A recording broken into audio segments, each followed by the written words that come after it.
Frédéric André Cazin, bonjour. Merci de nous accorder cet entretien. Vous êtes en charge de la gestion du patrimoine scientifique de l'Université Pierre-Marie Curie. Pouvez-vous nous expliquer vos missions? Tout à fait, bonjour. Mes missions en tant que chargée de mission patrimoine scientifique et médical sont d'une part d'accompagner les collections de l'université dans la gestion et la conservation des collections. Donc pour cela, j'effectue du conseil ou de l'accompagnement de projets pour restaurer un spécimen ou accompagner une convention de prêt. Et d'autre part, j'ai pour mission la valorisation des collections. Donc, ce qui veut dire que je peux être amenée à organiser une exposition ou organiser des visites guidées pour le personnel ou le grand public ou encore piloter des événements d'envergure locale ou nationale comme les journées du patrimoine. Et comment le déménagement permettra-t-il de mettre en avant la valeur patrimoniale de la collection de zoologie? Le déménagement, en installant la collection dans une scénographie renouvelée et contemporaine, a pour objectif de faire venir un public plus nombreux, d'ouvrir plus largement la collection aux visiteurs. Et dans ce sens, les collections patrimoniales seront plus visibles. Elles vont constituer le cœur de la collection, puisque la collection de zoologie de l'université possède de nombreux trésors historiques. Mais autour de ce noyau et de ce cœur patrimonial, le reste des collections seront exposées plus en lien avec l'actualité scientifique ou avec la formation des étudiants. En quoi l'opération de financement participatif est-elle nécessaire à sa mise en valeur? Cette opération de financement participatif va nous permettre de financer une scénographie à la hauteur de la qualité de la collection. Donc pour cela, nous avons besoin de moyens financiers relativement importants. Mais au-delà de cet aspect financier, cette opération de financement participatif va nous permettre de créer des liens entre les usagers, les visiteurs et la collection.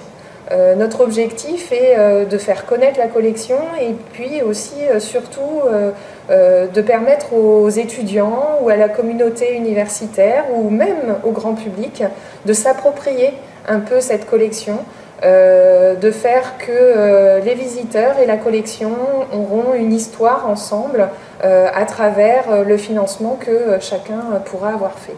Et comment les autres universités mettent-elles en valeur leur collection? Alors tout dépend des moyens et des objectifs de chaque université. Dans certaines universités, il y a des collections plutôt confidentielles qui sont là justement plus pour servir la pédagogie et donc présenter des animaux aux étudiants dans le cadre de leur cursus de formation.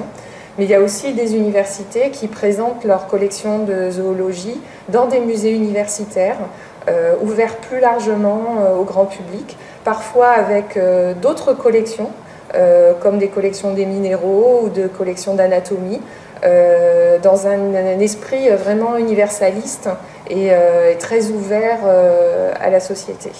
Et quel sera le public visé après le déménagement? Notre public prioritaire, c'est vraiment les étudiants. Cette collection est une collection pédagogique. Elle a été créée pour les étudiants, à leur destination.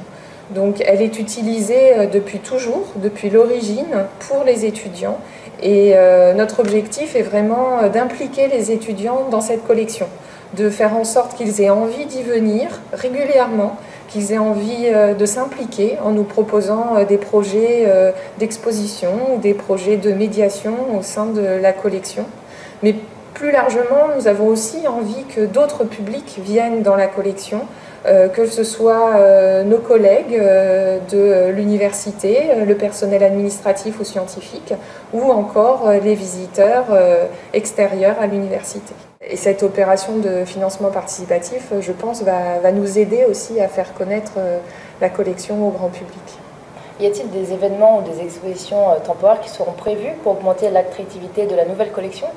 Bien sûr, l'idée justement avec cette future présentation, cette nouvelle scénographie, c'est de faire une scénographie vivante, qui évolue avec le temps.